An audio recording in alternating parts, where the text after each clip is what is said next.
가기사는 증시 각도기.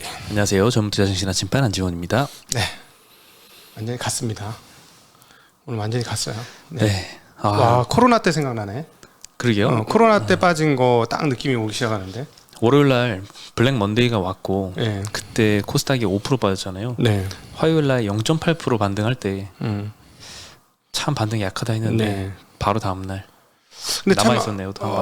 제일 안타까운 게 지금 26일까지 신용 잔고가 나왔는데 19조에서 살짝 밑으로 떨어졌을 뿐이죠. 몇천억 빠졌어요. 신용이 안 주네요. 네, 오늘도 장중에 해소를 하는 것 같습니다. 장중에 계속 물량이 빵 터지고 뭐 1시 뻥 터지고 10시 뻥 터지고, 이건 뭐냐면 반대매매가 나왔으면 강제매매 반대매매 청산이면 아침 시초가에 한번 우르륵 나오고 뭐 이렇게 돼야 되는데 그런 거 없고, 그런 그 기점에서 일부 청산은 하되 계속 또 받기도 하고 막 이렇게 서로 섞여 있는 것 같아요. 그래서 청산이 나와야 되는데 청산이 나오고 있는지 잘 모르겠네요. 네, 보통 증권사의 신용 대출 요거 담보비율 부족해서 반대매매 나가는 거는 오전 장중에 나갑니다. 9시에 나가는데 네. CFD 같은 경우에는 뭐 10시, 11시, 뭐 1시 이렇게 증권사마다 다르거든요. 요런 시간대마다 좀 낙폭이 확대되는 거는 아마 CFD 영향, 수급 영향 때문으로 좀 보이고요. 오늘 같은 경우에는 요즘에는 근데 신용 반대매매 요런 건 없습니다. 지금 오늘은 조금 달라 보이긴 해요. 근데 여기 오는 와중에도 지금 여기저기 전화 소리가 엄청 많이 들렸잖아요. 네. 네, 그 신용 해소하느라고 굉장히 바쁜 와중인데, 오늘까지는 뭐 아침에는 큰 별로 움직임이 없었고, 그리고 10시쯤부터 이것저것 소식이 나오기 시작하더니 갑자기 장이 후루룩 밀렸습니다. 네. 네, 그때 나왔던 게 이제 위화나 충격이랑 그리고 애플의 증산철회 소식, 네. 이 두 가지가 오늘 좀 시장을 좀 망친 주범이었다고 볼 수 있을 것 같습니다. 저희 사실 그 시간에 모 회사 가서 기업 탐방하고 있었습니다. 네, 시장이 떨어진지 모르고 있었죠. 기업 탐방한다고. 예, 기업 탐방하고 있었는데 딱 나와서 보니까 깜짝 놀랐죠. 이거 왜 이래? 예. 근데 이 말씀하신 두 가지 사건이 벌어진 거죠. 네, 오늘 코스피가 2.4% 하락했고요. 코스닥이 3.5% 하락을 했습니다. 오늘은 개인 투자자가 매수를 했습니다. 코스피에서 3,200억, 코스닥에서 500억 정도 샀고요. 외국인은 요즘엔 또 다시 계속 매도로 돌아서는 것 같습니다. 코스피에서 1,500억 매도, 코스닥에서 1,300억 매도. 그래서 코스닥에서는 굉장히 큰 물량의 매도를 계속 지속하고 있습니다. 오늘 또 한 번 놀랐던 건 위안화 쇼크 이후로 원달러 환율도 1,440원을 찍었습니다. 네. 마감도 1,440원 정도로 마감을 했는데 일본 시장, 홍콩 시장, 뭐 상해 시장 전부 다 1%에서 2%대 하락해서 마감을 했고요. 근데 금리는 쭉 폭등하더니 쭉 다시 떨어져서 마감을 했어요. 기재부에서 개입을 했습니다. 네. 네, 기재부에서 개입을 해가지고 실제로 환매 했고요. 꽤 많은 돈이 실제로 들어왔습니다. 그래서 거의 약간 완전 패닉성이었었는데 그게 지금 되돌리면서 마감이 되었습니다. 네, 오늘 업종별로 보면요, 의약품 섹터만 플러스였습니다. 1.1% 올랐는데 일동홀딩스가 14%, 일동제약이 10% 올랐는데 뭐 코로나 치료제 3상에서 뭐 효능이 있었다 이런 소식이 좀 나왔었고요. 뭐 다른 뭐 SK바이오사이언스, 삼성바이오로직스, 셀트리온도 소폭 플러스로 마감을 했습니다. 금융업부터는 좀 떨어졌는데요. 샘표가 오늘 100억 원 자사주 취득 공시를 하면서 상한가를 갔습니다. 100억. 회사가 네. 그렇게 크지 않은데요. 그렇죠. 시총 대비해서는 한 10% 정도 규모? 10%가 조금 안 될 거예요. 아마 네네. 굉장히 의미 있는 8%대 규모 정도로 자사주 취득은 규모는 굉장히 큰데, 사실 이게 상한가를 보낼 정도 재료까지는 아닌 것 같거든요. 네. 다만 오늘 뭐 수급이 쏠린 영향도 좀 있는 것 같고, 시총이 좀 작은 회사이기도 하고, 그래서 이렇게 좀 반응을 한 것 그렇죠. 같습니다. 시총 작은 회사 입장에서의 100억의 매수라면 어마무시한 거니까요. 네. 뭐 따져보자면 요거 샘표식품이 시총 대비해서 자사주 매입 규모가 한 8%대 정도로 기억을 하는데요. 2020년도인가요? SKT가 5% 규모로 자사주 매입 공시를 했었습니다. 그때는 이렇게 반응이 상한가거나 이러진 않았거든요. 네네. 네, 그걸로 봐서 사실 상한가 갈 재료는 아니죠. 100억 자사주 매입이. 네. 네. 근데 회사 규모가 작아서 더 그런 것이다라고. 네, 수급이 좀 쏠렸고요. 그리고 제주은행이 오늘 7% 상승을 했는데, 요즘 금리 올라가면은 제주은행, 푸른저축은행, 고려신용정보, 리드코프 이런 데는 항상 그냥 올라가고 있습니다. 테마성인 것 같아요. 근데 혹시 샘표도 뭐 어떤 또 슈퍼개미가 들어간 거 아닙니까? 이름 슈퍼개미 장세잖아요. 그런가요? 네, 슈퍼개미가 들어가면은 주가가 막 미친 듯이 올라가고. 네. 또 나중에 또 지분 공시 한번 확인해 네, 보겠습니다. 네. 네, 그리고 은행주들은 오늘 별로 안 빠진 것 같아요. 어저께 좀 많이 빠졌잖아요. 네. 어제는 사실 시장이 그렇게 빠지도 않았는데 은행주들 막 4%씩 떨어지고 그랬거든요. 그래서 사실 오늘까지 사면은 이 분기 배당을 받을 수가 있는데 분기 배당 1% 받으려고 하루에 4% 변동성을 리스크를 감당하기 좀 크다 이런 말씀드렸는데 오늘은 좀 은행주가 안 움직였던 것 같습니다. 제일 많이 하락했던 건 비금속 광물 섹터였고요. 포스코 케미칼이 오늘 6%대 하락을 했고 시멘트 주식들은 4, 5% 정도씩 하락했는데 포스코 케미칼 빠진 것에서 알 수 있듯이 오늘 2차전 지주들 대폭락을 했습니다. 네. 네, 그 중에 하나가 일진 머티리얼즈가 매각된다는 소식이 들렸죠. 굉장히 지분 인수가도 그렇죠. 굉장히 높았는데도 높았는데. 예, 인수회사, 피인수회사 다 굉장히 크게 떨어져서 마감을 했습니다. 조금 이따 자세히 말씀드리고 기계 섹터가 그 다음이었는데요. 뭐 화천기계, TYM, 대동, 한신기계, 두산에너빌리티 뭐 이런 원전주들, 한국카본 같은 기자재, 뭐 현대두산인프라코어 기계 관련 sek터 다 5% 이상씩 크게 하락을 했습니다. 화학 섹터가 그 다음이었는데 제이준 코스메틱은 오늘 하한가를 갔습니다. 제이준 코스메틱이 옛날에 그 차화정 이후에도 그 마스크팩으로 굉장히 유명했던 회사잖아요. 네, 그렇죠. 시총도 굉장히 컸었는데 지금 완전히 주가가 밑으로 거의 소멸까지 갔습니다. 100원 네. 주식, 동전 주식이 돼버렸습니다. 네, 무상 감자를 발표를 해서 오늘 20% 하락해서 오늘 하한가로 마감을 했고요. 그리고 뭐 코스모 화학, 롯데케미칼, 이치한불, 코스모 신소재 다 6에서 10% 사이로 마감을 했습니다. 오늘은 뭐 이것저것 태조 이방원이고 뭐고 가릴 거 없이 그냥 다 같이 떨어졌던 날이었습니다. 오늘 태조 이방원은 되게 높은 데서 떨어지니까 걱정이 되네요. 네, 네. 높은 데서 떨어지긴 하죠. 항상 무섭죠. 그러면. 네. 네, 운수장비 섹터도 마찬가지로 비슷하게 다 떨어졌는데요. 자동차 주들, 뭐 현대차, 기아도 3.5%씩 하락을 했고, 자동차 부품주도 마찬가지였고요. 그리고 조선주들도 오늘 뭐 4에서 6%씩, 조선 기자재도 마찬가지로 떨어졌고, 방산주도 같이 5%대 떨어졌습니다. 건설주가 그 다음으로 떨어졌는데 뭐 3%에서 4%대씩 다 같이 떨어졌고요. 오늘 무차별 하락이에요. 무차별 하락입니다. 네, 무차별 하락이에요. 네, 한업종 네. 빼고 다 떨어졌습니다. 네. 근데 이제 그 월요일 날 거의 블랙 먼데이를 당한 다음에서 빠진 거라서 정말 오늘 타격이 큰 날이네요. 네, 오늘은 블랙 웬스데이인가요? 네, 계속 블랙 미쳐버리겠네 거리는데. 진짜. 좀 심해. 좀 심하긴 합니다.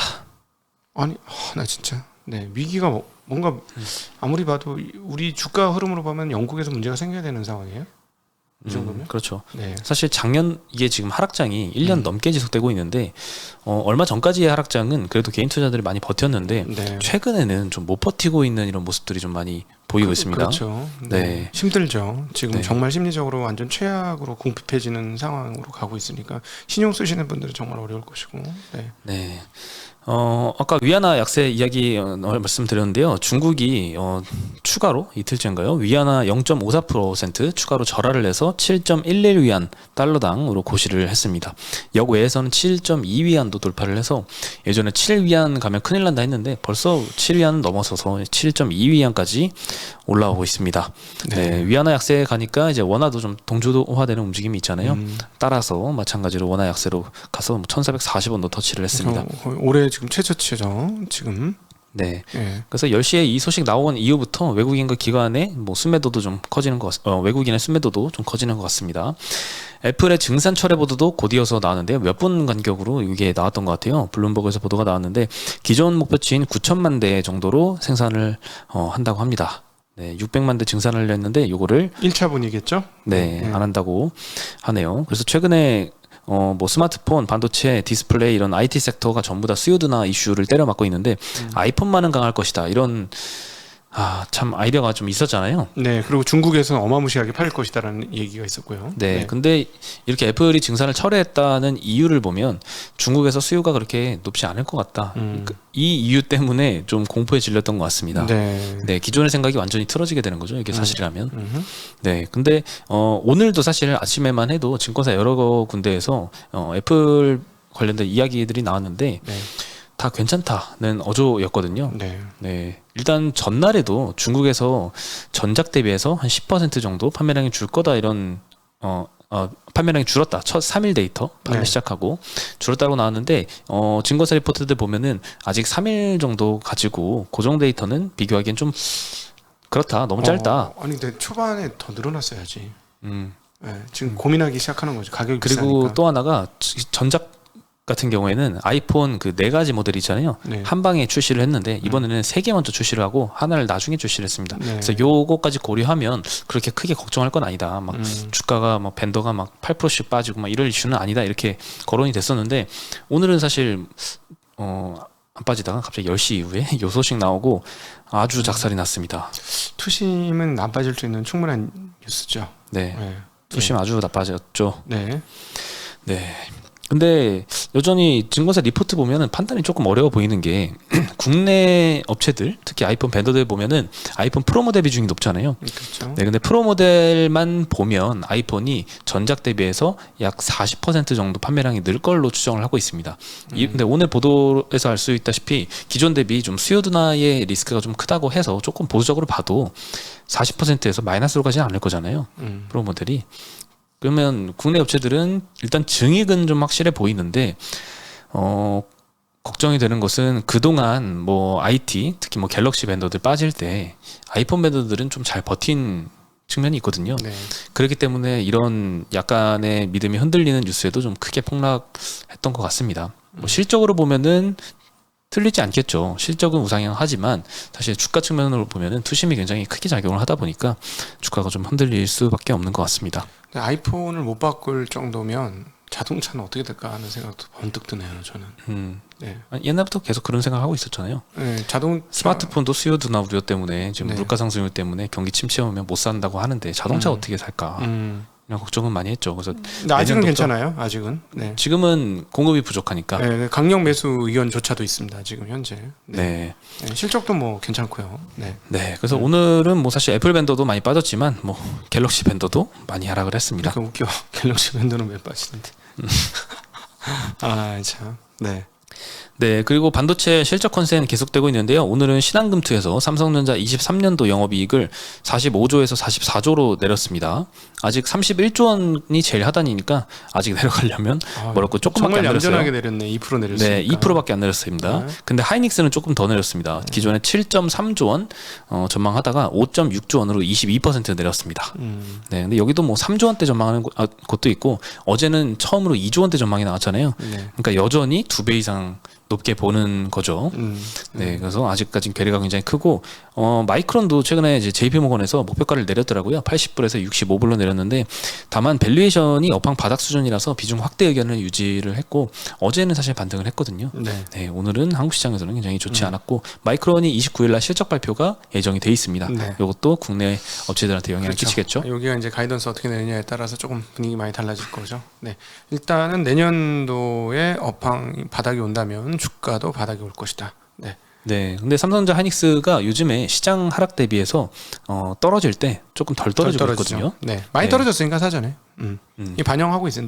벌써 녹였으니까. 네. 예. 일단 실적에 대한 시장의 기대치가 많이 낮아진 상태입니다. 아직 애널리스트들 간의 최상단과 최하단의 괴리는 굉장히 아직도 큰 상태이지만 사람들이 생각할 땐 거의 하단 쪽이 맞는 것 같다. 이런 식으로 좀 생각이 기울고 있다 보니까 최근에 좀 하락폭은 조금 낮게 나타나고 있는 것 같고 오늘도 삼성전자는 2%대, 하이닉스는 1% 정도 하락을 했고요. 다른 뭐 근데 소부장 업체들은 막 5에서 7%씩 네. 굉장히 크게 떨어져서 마감을 했습니다.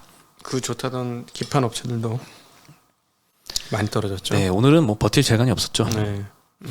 네, 그리고 중국 수요 둔화 우려하니까 화장품도 예외가 아닌데요. 오늘 신한금투에서 아모레퍼시픽 전망이 굉장히 암울하게 나왔습니다. 중국 쪽 실적이 적자가 나기 때문에 전체 이익으로 봐도 3분기 영업이익이 113억 나올 걸로 전망을 했는데요. 지금 컨센이 400억으로 형성이 돼 있습니다. 4분의 1밖에 안 나올 걸로 보고 있고 전년 대비해서는 77% 정도 감소할 걸로 추정을 한 겁니다. 네. 네, 뭐 상해 락다운은 이미 6월에 풀렸지만 그 이후로도 이 방역 기조가 계속 유지되고 있고 7, 8월에 이례적인 폭염까지 겹치면서 수요에 좀 문제가 있는 것 같고요. 안 그래도 지금 중국 로컬 업체들의 경쟁력이 굉장히 올라오고 있는데 그래서 철수 수순을 밟고 있죠. 국내 업체들은 이니스프리 같은 오프라인 매장 수도 3분기에 30% 정도 감소할 걸로 보고 있고요. 이걸 온라인으로 커버하는 것도 지금은 역부족인 상황이라고 합니다. 네. 네, 주가로 보니까 굉장히 많이 떨어졌더라고요. 예전에 차화정 당시에 최고가가 45만 원을 찍었었는데 지금 10만 원밖에 안 됩니다. 4분의 1 토막도 더 난 거죠. 그리고 차화정으로 랠리를 시작하기 이전 주가까지 돌아왔거든요. 지금 중국 프리미엄이 완전히 사라진 상태까지 하락을 했습니다. 근데 여전히 뭐 PER 이런 지표를 보면은 한 뭐 50배 이렇게 형성이 돼 있더라고요. 그리고 22년도는 전망치가 오늘도 그렇고 계속 눈높이가 낮아지고 있는데 23년도, 24년도는 무슨 막 더블씩 이익이 날 것처럼 컨센이 굉장히 높게 형성이 되어 있는데 이것도 좀 조정이 필요해 보입니다. 네, 안타깝죠. 이게 뚜껑이 닫히는 분위기라. 예. 네. 그리고 이어서 제이준 코스메틱도 말씀드리면 20주를 한 주로 무려 95% 무상 감자하는 공시를 냈습니다. 네. 자본금은 385억 원에서 19억 원으로 감소할 예정입니다. 우리 흔히 무상 증자 하면은 사실 이론적으로는 똑같은 거지만 주가는 많이 떴잖아요. 유동성이 증가한다고. 요건 반대로 줄어드는 건데 시장에서 굉장히 안 좋게 인식을 하고 있습니다. 결손금 보전을 위한 감자거든요. 기존까지 순실된 당기 순이익이 너무 많아서 여기에 결손금들이 이제 재무상태표에 쌓여 있는데 요거를 조금 덜기 위해서 자본금을 깎아내리는 게 무상 감자입니다. 네, 게다가 어저께 자회사도 하나 처분을 했더라고요. 50억 정도. 현금 유동성도 굉장히 급한 상태인 것 같습니다. 오늘 하한가를 기록을 했고 시총이 거의 뭐 말도 안 되게 쪼그라드는 상태죠. 네. 거의 뭐 소멸 직전까지 간 것 같습니다. 참 이 패셔너블한 산업 정말 위험하네요. 이런 측면에서 그죠? 네. 네. 그리고 오늘 일진머티리얼즈를 롯데케미칼이 인수한다는 보도가 있었습니다. 요거 예전부터 계속 인수는 추진해와서 시장에 다 알고 있었던 이슈인데 오늘 뭐 종지부를 찍은 것 같은 느낌입니다. 지분 53%를 2.5조에서 2.7조 원 사이로 인수하는 SPA 이 주식 매매 계약을 10월 초에 체결할 예정이다라는 보도가 났습니다. SPA 계약은 사실 공시로 나야 정상인데 이렇게 보도를 먼저 자꾸 나네요. 현재 주가 대비해서도 한 2배 수준의 인수가가 결정이 된 거라서 굉장히 높은 프리미엄을 지급을 한 거고 사실 이러면 주가가 어느 정도는 올라야 정상이거든요. 그렇죠. 미국 같은 경우에는 이 대주주 지분 사주는 것만큼 다른 소액주주도 고가격에 사줘라라는 제도가 이거 있는데 상법 개정해야 돼. 예, 개정이 필요하긴 하죠. 아니 오늘 뭐 저기 주식 뭐 긴급 무슨 해외 이런 거 하지 말고 상법 개정해 주세요. 근데 우리나라는 네. 아직 소액주주는 안 사주고 대주주 것만 비싸게 그러니까 이게 사주고 뭐한 이게 산업 사회의 그 잔재예요. 네. 주주 가치는 없고 사업 일으킨 사주만 이 수혜를 받을 수 있는 내 사업이니까 너희는 그냥 나중에 그냥 들러리로 온 거잖아. 뭐 이런 개념이 있는 것 같아요. 이 개념을 좀 바꿀 수 있으면 좋을 것 같습니다. 네. 네. 근데 요 인수가가 하나증권에서는 너무 높다고 지적을 하고 있습니다. 그 2019년에 SKC가 지금의 SK 넥실리스 지금 자회사로 동박업체를 갖고 있는데요. 요 동박 업체를 인수했을 때 지분 100%를 1조 2천억에 인수를 했습니다. 당시에 EV EBITDA 기준으로 17배인데 이번에 일진머티리얼즈를 인수할 때는 36배 수준입니다. 약 2배가 조금 넘죠. 많이 준 EV 거죠. EBITDA 기준으로 보면. 그리고 이 당시 SKC의 인수 가액을 동박 캐파로 나누면 동박 1만 톤당 얼마의 가치를 지불을 했느냐가 나오죠. 이 인수가로 봐도 SKC는 1만 톤당 6천억 지불했는데 롯데케미칼은 8,400억 지불하는 셈입니다. 그래서 앞으로 1, 2년 동안 추가될 이익에 배터리 업체 밸류에이션 상향을 감안하더라도 인수가액은 좀 높은 편인 것 같다. 이런 의견을 좀 제시를 하면서 롯데케미칼은 당연히 떨어졌고요. 오늘은 일진머티리얼즈 인수 당하는 회사는 사실 올라야 정상이잖아요. 올라야죠. 비싸게 팔았으니까. 네, 저도 이거 처음에 좀 오르는 것 같더니 갑자기 막 급락해서 결국에는 뭐 8%대 롯데케미칼보다도 좀 더 빠져서 끝나서 네. 조금 어이가 없었는데 오늘은 사실 경쟁사 피해 업체들 뭐 솔루션전체, SKC 마찬가지로 굉장히 많이 떨어졌고 그리고 2차전지 섹터도 다 같이 빠졌기 때문에 그 영향도 좀 받은 것 같고요. 그리고 최근에 그 에너지 위기가 다시 거론이 크게 되고 있잖아요. 네. 근데 이 동박업체들은 사실 유럽에 공장을 갖고 있는데 지난 2분기 때 실적 어닝 쇼크 나왔던 이유가 전기세가 너무 많이 나왔습니다. 예. 유럽은 그렇죠. 지금 난리가 났죠. 예, 네. 그때 이제 깜짝 놀랄 만한 어닝 쇼크가 났었는데 이게 3분기에 또 재현될 거라는 우려가 아마 좀 반영이 되는 게 그렇죠. 아닌가 전기세 싶습니다. 얼마나 낮아졌겠어. 지금. 네. 그리고 뭐 소액주주 지분을 사주는 건 아니니까 일단 요 이슈가 난 당일에는 뭐 잠깐 호재로 반영을 했다가 결국 이 이슈가 나온 이후부터는 뭐 이게 뭐 상관없는 거잖아요. 소액주주는 대주주 이름만 바뀌는 거니까 그래서 뭐 재료 소멸로 이런 이슈는 좀 떨어졌던 것 같습니다. 근데 건 바이 건으로 어떤 거는 그래도 네. 뭐 올라서 상한가 가서 막 끝나기도 하고 많진 않지만 요즘엔 어떤 거는 이렇게 재료 소멸로 금방 꼬꾸라져서 끝나는 것도 있어서 이런 이벤트 리븐이라고 하죠. 이런 네. 것들 투자하는 거는 좀 사실 굉장히 좀 어려운 것 같습니다. 네. 오늘 모든 게 묻혀. 야, 진짜 이건 좀 이해가 안 돼. 일진머티리얼 왜 빠지는데? 그렇게 비싸게 파는데. 그러니까 이게 주주 가치가 사주 가치와 동행하지 않은 이게 결국 이렇게 되는 거 아니겠어요? 너무 비싸게 팔잖아. 우린 뭐야 개똥이네. 뭐 이렇게 되니까 상법 개정해 주십시오. 네, 그게 답입니다. 네. 근데 쉽게 개정이 될까요? 아니 도대체 언제쯤 이 코리아 디스카운트는 아니 PBR이 지금 이제 이렇게 되면은 위기 상황 수준까지 떨어져 0.9배 깨졌어요. 말이 안 되잖아. 이런 일이 왜 자꾸 있는데 이 주주 가치가 보호가 안 되니까 내가 그냥 부동산만 하는 거야. 그냥 부동산 하는 게 나아. 뭐 이렇게 힘들게 고생하면서 주식을 해. 어? 이 떨어질 때 가슴도 아프고 욕도 먹고 못하러 가냐고 그냥 부동산에 하고 말지 이런 생각 당연히 하지 않겠어요? 그렇죠. 근데 부동산으로 가면 돈이 부동산에 묶이고 기업들 이렇게 막 계속 뭔가 창출해내는 게 없잖아요. 그래서 사회 전체적으로 봤을 때는 부동산 가격 오르고 기업 가치 떨어지는 건 결코 좋은 뉴스는 아니죠. 기업들이 잘 돼야죠. 네. 네. 지배구조 개선도 빨리 좀 해결이 됐으면 좋겠네요. 네. 네. 오늘 소식은 여기까지입니다. 여기나 합시다. 뭐랄까 제가 가르쳐줬잖아요. 조카 신발끈. 조카 신발끈요? 18색깔. 아, 약간 조금 올드해 보이는 느낌이 드는데. 아 진짜 오늘 끔찍한 날이었습니다. 네. 아, 예. 뭐 다 힘든 것 같아요. 음. 네. 자, 참 거꾸로 생각하면 현금 있는 사람 참 좋겠네라는 생각은 들지만 나는 고통스럽네 라는 구간이 이제 본격화되는 거죠. 굉장히 고통스럽네. 아, 얼마나 더 참아야 될까 하는 생각이 많이 드는. 그래도 내년엔 좋겠지. 근데 그 2020년 코로나 이후 장세는 없다는 게 참 이번에 힘든 거야. 그냥 견디기가, 그지? 예. 다시 그런 장이 오진 않을 것이다. 않으니까 이번에는 절대 안 오니까. 왜냐면 금리를 낮춰주지 않을 거니까. 돈을 풀지는 않을 거니까 돈을 감아 들이니까 반등은 있으나 랠리까지는 보긴 어렵다. 그러니까 빠진 만큼이 올라오는 건 가능하나 옛날처럼 미친 듯한 상승은 없다. 이게 지금 이번 하락장이 조금 더 과거보다 좀 고통스러운 이유 중에 하나인 거죠. 네. 예. 근데 또 경제라는 건 또 지금의 시각에서는 전혀 상상도 못했던 일이 또 다음에 또 일어나잖아요. 아, 유가 50달러 이하로 떨어져 보세요. 금리 안 올리지. 네. 바로 회복됩니다. 그렇죠. 갑자기 막 6개월 후에 보니까 CPI가 막 툭툭 떨어져가지고 마이너스나. 예, 금리 확 또 빨리 내려버리고 디플레 이러면 또- 나면은 막 난리 나죠. 또 네. 지금 그 얘기를 제레미 시갈 교수나 이런 사람들이 경고를 하고 있는 거죠. 너무 지나치다. 지금. 네.